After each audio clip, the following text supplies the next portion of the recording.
In the mystical days of the mid-2000s, when dial-up internet and flip phones ruled the digital kingdom, a devious plot began to unfold. Enter Rickrolling, the brainchild of internet pranksters of 80s pop glory.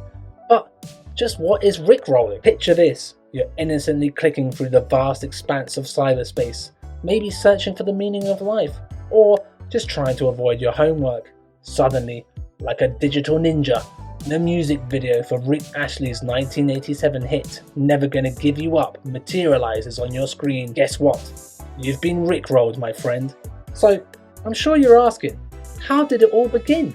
It all started on the digital playground known as 4chan, a realm where internet rules are about as stable as a Jenga tower in an earthquake. Enter Moot, the moderator with a sense of humor as questionable as a cat deciding whether to knock over your cup of water.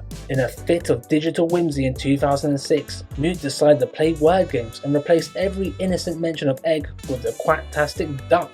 This led to discussions about egg rolls transforming into debates about the existence of duck rolls. Because really, who needs logic when you can have a duck on wheels? Now here's where our hero Shawn Cotter swoops in like a pop culture superhero.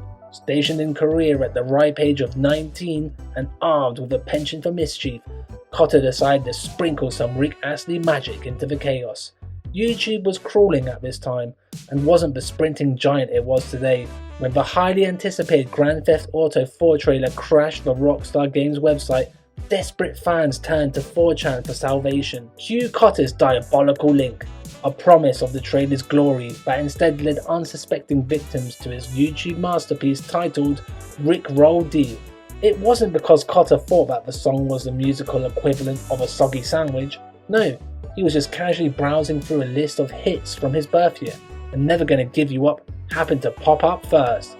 As the Rickroll's infectious charm spread like a digital epidemic, early instances of Astley ambushes continued to surface. Barrack took center stage, remixing Obama's speeches to make him belt out Astley's tunes. Even Astley himself crowned this as the most supreme Rickroll. YouTube decided to go full-on trickster mode on April Fool's Day, turning its homepage into a Rickroll extravaganza. It was like a digital version of a surprise party, except instead of cake, you got Rick Astley popping up with his signature moves. As for Astley's take on the digital phenomenon, he initially found it bizarre. Fast forward to today, and he's not just rolling with it, he's dancing with it too, finally embracing it at the 2008 Macy's Thanksgiving Day Parade, where he performed the iconic song live. And just when you thought it couldn't get any wilder, Anonymous, the mysterious internet collective, turned to Rickrolling not once, but twice. First they showed up at Scientology headquarters, boomboxes in hand, blasting Never Gonna Give You Up to protest video censorship. Then, in 2015, they took on ISIS, flooding the hashtags with Astley's videos. But let's not forget the piece de resistance from the White House Twitter account.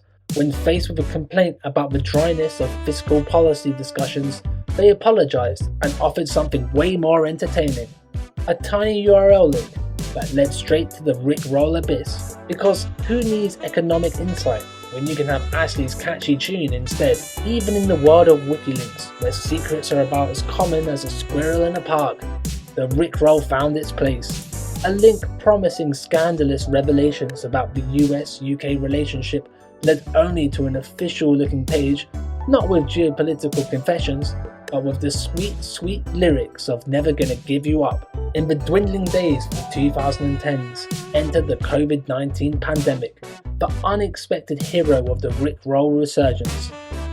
Astley, the maestro himself, not only reclaimed the spotlight with his TikTok or Rickrock videos, but also joined the trend of at-home covers, because why not serenade the internet from the comfort of your living room? With Zoom meetings multiplying like rabbits and life morphing into an online circus, the opportunity for triumphant Rickrolls in classes and conferences became the new normal.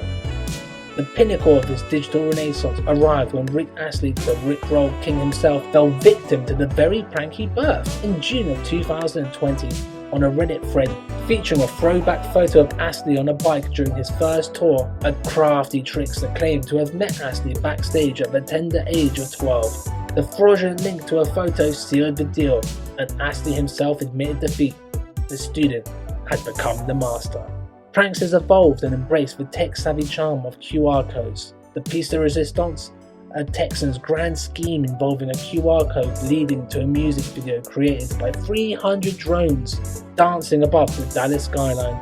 Because if you're going to rickroll, might as well make it a sky-high spectacle. But hold on to your socks, because the most unexpected rickroll of all time emerged from the holiest of places, the Vatican. Pope Francis, in a divine twist, rickrolled the masters during his Pentecost Mass Serum. Forget hymns. The Pope decided it was time for some synth-laden Astley magic, because if you're gonna pray, you might as well do it with a side of 80s pop. The rickroll is the joke that keeps on giving. As long as Astley keeps shuffling on our screens and delivering new tunes in his 50s, he's proving that he'll never let us down. I hope you like this video, and please don't forget to subscribe. It's free and it helps us a lot. Till next time, thanks for watching, and I hope you have a lovely day.